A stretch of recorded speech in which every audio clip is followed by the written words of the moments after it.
तो hello everyone, स्वागत है हमारे यूट्यूब चैनल पर। और आज अपन सीखेंगे क्यूब ट्रिक, यानी क्यूब की ट्रिक क्या होती है वो सीखेंगे। और 100 के आसपास अपन कोई भी संख्या हो, जैसे यहाँ पे मैंने लिखा है 96 का स्क्वायर, 96 का क्यूब सॉरी, और 92 का क्यूब। तो अपन क्यूब निकालना सीखेंगे। और वो कैसे निकालेंगे, यहाँ पे मैंने एक सूत्र लिखा है, तो यहाँ पे इस सूत्र के हिसाब से अपन सीखेंगे। तो 100 माइनस डी का क्यूब बराबर 100 minus 3d oblique 3d square oblique minus D cube. ठीक है, तो इस सूत्र में आपको इस संख्या को रखना है। तो सबसे पहले इस संख्या को कैसे रखेंगे वो इस सूत्र के हिसाब से देख लो। ये 96 100 के आसपास संख्या है, तो अपन 96 को ऐसे लिख सकते हैं 100 माइनस 4। ठीक है, तो 100 में से 4 जाएंगे 96 आ जाएगा, और इसका ऊपर लगाना है क्यूब। फिर क्या करना है, ये इस फॉर्मेट में आ गया। और ये डी का मान क्या है, ये 4 इस डी का मान है। ठीक है, ये 4 है, ये है डी। ठीक है, जहाँ जहाँ डी है वहाँ पे ये 4 रखना है। इतना समझ में आया। इसके बाद क्या करना है, ये 100 है, इस 100 को यहाँ पे रखना है, फिर माइनस का माइनस, फिर 3 का 3, फिर यहाँ पे गुणा करना है। फिर डी का मान क्या है, यहाँ पे 4 है, तो यहाँ पे 4 रखना है।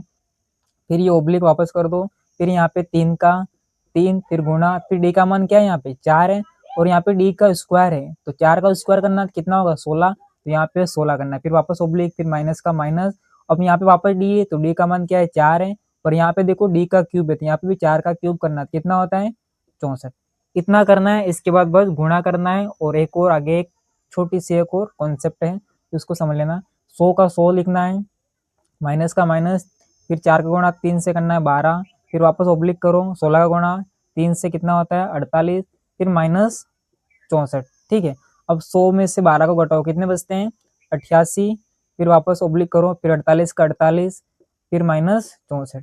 अब इस माइनस 64 को आपको ध्यान से समझना है, इसको क्या करना है। ठीक है, तो क्या करना है वो सबसे पहले ध्यान करना, क्योंकि ये 64 है, वो 64 किसके आसपास संख्या है ऐसे देखना है, यानी 100 के आसपास है, या 200 के आसपास है, या 300 के आसपास है, इससे 300 400 500 600 किसके आसपास है, तो ये 100 के आसपास है। ठीक है, तो ये 100 के आसपास है, इसलिए 100 में से ये 64 को घटाना है, तो 100 में से 64 को घटाना है। तो यहाँ पे वापस मैंने 88 का 88 लिखा, फिर 48 को एक बार छोड़ दो, यहाँ पे रख दो 100 माइनस 64। ठीक है, अब यहाँ पे 100 में से 64 घटाया, यहाँ पे सबसे आगे यहाँ पे 100 है, तो 100 का यहाँ पे फर्स्ट अंक क्या है, यहाँ पे 1 है, तो ये 1 इस 48 में से, इस 1 को 48 में से घटा देना है। तो यहाँ पे 48 में से 1 गया, कितने बचेंगे 47। इसी प्रकार एक अंक घटाना है। ठीक है, इसके बाद क्या करना है, 100 में से 64 को घटाना है, कितने बचेंगे 36। ये 36 मैंने यहाँ पे रख दिया। इसके बाद क्या करना है, 47 का 47, इसके बाद क्या करना है 88 का 88। ये आपका आंसर आ गया। एक बात आपको ध्यान रखना है कि इस जगह पे यहाँ पे हमेशा 2 डिजिट आएंगे, और यहाँ पे हमेशा 2 डिजिट आएंगे। अगर 3 डिजिट आ गए तो आगे हासिल में जोड़ना है, फिर आगे बढ़ना है, हासिल से जोड़ना है, 2 डिजिट ही लेना है। ठीक है, अब ये वाला एक और कर लेते हैं। इसको क्या करना है, इसी सूत्र के हिसाब से वापस तोड़ना है। 92 को तोड़ो, 100 माइनस 8, फिर इसके ऊपर लगाओ क्यूब, फिर वापस यहाँ पे ये 100 का यहाँ पे 100 लगाओ, फिर माइनस का माइनस, फिर यहाँ पे 3, फिर यहाँ पे देखो डी क्या है 8 है, तो यहाँ पे 8 का गुणा करना है, फिर वापस ओब्लिक, फिर यहाँ पे 3 आएगा, फिर यहाँ पे वापस डी का स्क्वायर है, तो यानी इस 8 का स्क्वायर करना है, कितना आएगा 64, फिर वापस ओब्लिक, फिर यहाँ पे माइनस डी का क्यूब, यानी 8 का क्यूब करना है, कितना आता है माइनस 512।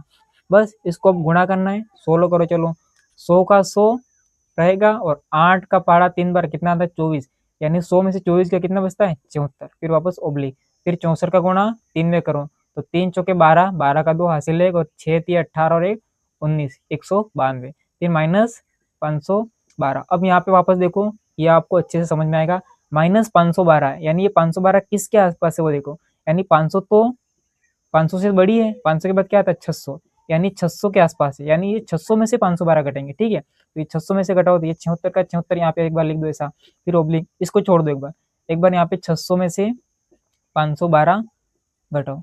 इतना घटाने के बाद क्या करना है, यहाँ पे सबसे आगे वाली संख्या क्या है 6 है, तो अब यहाँ पे 192 में से 6 घटाना है, तो 192 में से 6 घटाओ, कितने बचते हैं 192 में से 6 घटाओ तो 186 बचते हैं।